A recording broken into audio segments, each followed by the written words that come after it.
District level climate risk assessment report for India ki matung ina leibak asigi very high flood risk category ki district yankai matui Khangatpada Manipur ki district mari yauri. India ki very high flood risk category Khangatpada Manipur ki district mari yaurakiba ado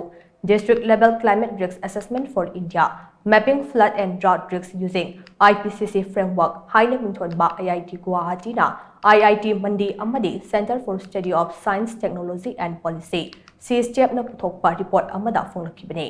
India ki state kunmapan amadi union territories singi puna district chatuka marifutara ni pan kumne study tawraba matungda puthokpa report adu da leibak asigi district yankai mathoi amadi district chamaga taraga nipan na mathang sida very high flood risk amadi high flood risk ki category de yauri aduga district marifu tara mathoi amadi district chamaga marifu nipan na mathang sina very high drought risk amadi high drought risk category de chale very high flood risk category da Manipur district mari haibde Imphal East, Imphal West, Bishnupur amadi Thobal district yauri very high flood amadi